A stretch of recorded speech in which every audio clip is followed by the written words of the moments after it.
a chance to come back. Oh boy, here comes our final story, and it's a big one.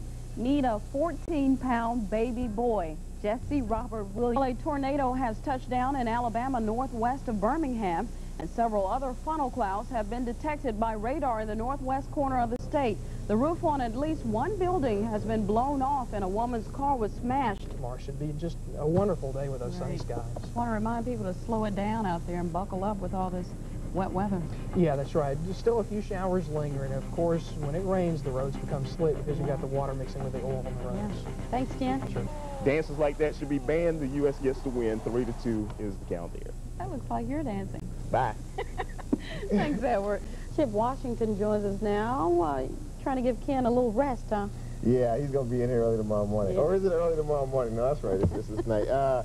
You know, we've had some pretty rough rains, and now the immediate problem is the flooding situation. We'll talk about that in a second. You're going to bring us some relief, right? I'm going to try. Anyway, let's go outside. News 12, Beverly Thomas is there. And Beverly, what is the latest? Have you learned anything there? Stephanie, deposit guarantee officials and cleanup crews are on the scene trying to clear debris and assess the damage. Now, the bank received heavy fire and smoke damage and will cause it to be closed for at least 60 days until repairs can be completed. When some Ward 2 homeowners say enough is enough. This is their second day of protesting here on Northside Drive, where most of the motels line the street and the surrounding areas. Now, they say it's time for the city to step in and regulate the motels that charge by the hour. Beverly? When clinic officials say they're trying to make sure what happened in Brookline, Massachusetts doesn't happen here. Today, they were working around the clock to beef up security by installing metal detectors, bulletproof glass, better lighting, and surveillance cameras. I mean, I just can't believe that, you know, I can't send my children to a daycare, and it's just not safe to send my children to daycare and go to work and not worry about what's going to happen to them. It's just, I mean, it just don't make any sense. Donna Pollard is just one of the parents who rushed hysterically to Carey's Learning Daycare Center on Robinson Road, fearing the worst. Authorities say shortly after 4 o'clock, 2 children were struck by stray bullets from passing motorists while playing outside their daycare center. These children were struck by stray bullets. There were 2 vehicles in the area apparently firing gunshots at each other, and the kids simply got caught in the crossfire. A 6-year-old that had been shot in the head, and also a 3-year-old who had been shot in the chest. Both of these children were males. Parents say they're outraged that the violence in the street is spilling over into areas where innocent children are now getting caught in the line of fire. I mean, you ought to be able to walk the streets. I mean, especially children ought to be able to play outside. I mean, would I have to be worried about their life being threatened? It really does. It scares me if it's down there. If it's in your neighborhood or your neighborhood. That's right. It's everywhere. And parents say the violence must end before more innocent victims lose their lives. Beverly Thomas, News 12, Jackson. Well, after you get done planting all those spring flowers, why not plant a tree? A good place to pick up one is at the Log-A-Load Family Fest. Just go on over to the Ag Museum. There you can enjoy the knife throwing and different logging events, or try some of that emu meat. Best of all, you can buy a tree seedling for $1. Loggers say it's their way of getting out of the woods and meeting the people. Log-A-Load continues tomorrow. All proceeds go to UMC's Children's Hospital. Beverly, give us an idea of what these people are dealing with. When the relief efforts have been tremendous, the community is really pulling together to get through this. Now, the Salvation Army spent the day in its mobile canteen unit, traveling to families who are still surrounded by floodwaters. They have fed food to more than 500 residents. Meanwhile, the American Red Cross is providing cots and a dry place for families to lay their heads at the Picayune High School gym. Now, today, many residents ventured back to their homes. Times like this that we're called upon to really demonstrate our faith, to really show that we believe. Jackson State University President Dr. James Lyons says, being a father of 3 sons of his own, he understands the pain the family and friends of Henry Wallace and Willie James are going through. But he says it is not our place to question why, but understand that God has a purpose and a plan that will be revealed in time. Lyons says now is the time to be strong in faith. JSU baseball players Henry Wallace and Willie James, along with Wallace's friend Sean Taylor, were killed Saturday night in a car accident. Teammates Jamel McAdory and LaMarcus Bird were injured in the accident. Both have been released from the hospital. Coach Brady and fellow teammates say in this time of sorrow, they will cling to the good memories that Henry Wallace and Willie James left behind, and they will keep the faith to get them through this tragedy. It's tough, and right now I'm trying to remember the good things and the happy moments that these guys brought to us and that we shared together. Coach Brady says Wallace and James both earned their stripes, leading the team to win 3 championships.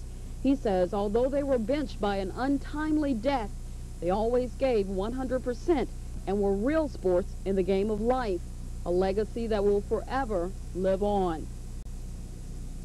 For the first time in 8 years, about 9 miles of Mississippi 465 near the Eagle Lake community had to be closed. Floodwaters left homes and farmland with crops already planted underwater. Shirley Neville says she's grateful a neighbor used his 4-wheel drive truck to help them move their belongings to higher ground. But the inconvenience and unexpected expense has been very trying. We know that we'll probably have to find another location and just to get settled, and the children are saying, "What's next, Mom?" You know, and you don't have answers. Authorities say the floodwaters in the area have receded about 3 inches, and they're hopeful the road may be reopened by Friday, but the damage is widespread. All of this is farmland, cotton ground, and bean land, and every bit of it's underwater. It looks like a big ocean.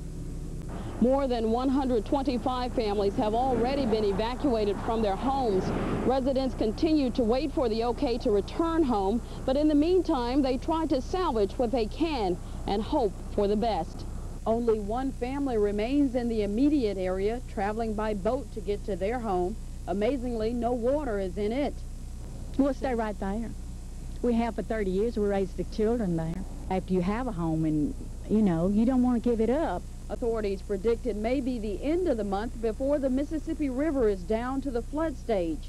Beverly Thomas, News 12, Warren County. The American version of the Peace Corps has landed in Mississippi, and despite sweltering temperatures, this group of young volunteers is making a difference here in the capital city. As News 12's Melanie Christopher reports, their focus is on making sure kids get immunized. Tonight, and most of that I think will stick around for most of the day on Sunday. We could use it to cool things off. That's right. It's actually not bad news. We haven't seen rain. Jackson police say 20-year-old Felicia Denise Brown of Jackson was found lying in a pool of blood around 3:30 this morning. She was discovered in the bedroom at the house where she was babysitting 2 small children at 423 Ridgeway. Police say Brown suffered multiple stab wounds and was pronounced dead at the scene. The mother of the children discovered the body when she returned from work and alerted authorities. The children were found inside the house asleep and unharmed. Police say there were no signs of forced entry at the scene. They do not have a motive or suspect in the case at this hour. An early morning accident leaves one Jackson man dead. Authorities say 24-year-old Joseph Little of 174 Colby Street died shortly after 3 o'clock after he apparently lost control of his car and slammed into a concrete electrical pole. Police say the one-vehicle accident happened around 8 o'clock this morning near Mill and Woodrow Wilson. Little's Mazda MX-6 appears to have been totaled after receiving heavy damage. Police say they are unsure as to what caused the accident. Witnesses say they noticed the man driving and then he slumped over his steering wheel before crashing into the pole. The investigation continues. From the rising of the sun unto the going down thereof, Jesus, your word brings to bring praise.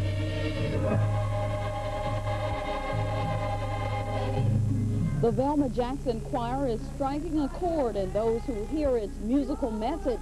Students say the choir is the backbone of their school.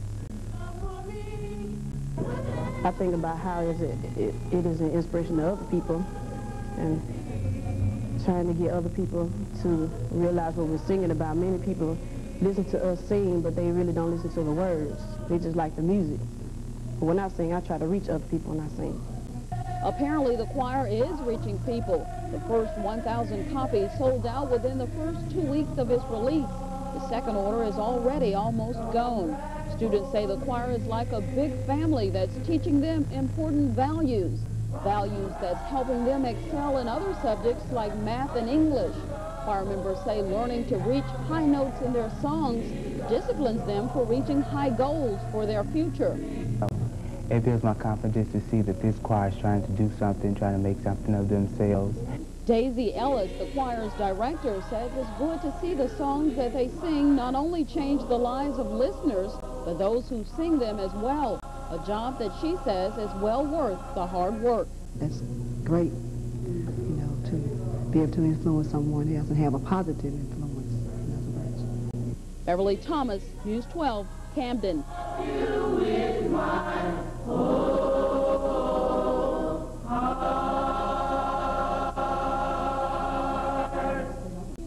Lee's son, who represents the fourth generation in the Big Apple Land, is hoping in his lifetime these long-awaited improvements will finally come. The manager of the Mustang Motel refused an on-camera interview, but questions why the city of Jackson keeps granting permits to build the motels if residents oppose them. As police try to figure out exactly what happened, some friends and fellow co-workers say they don't believe this was a random act of violence.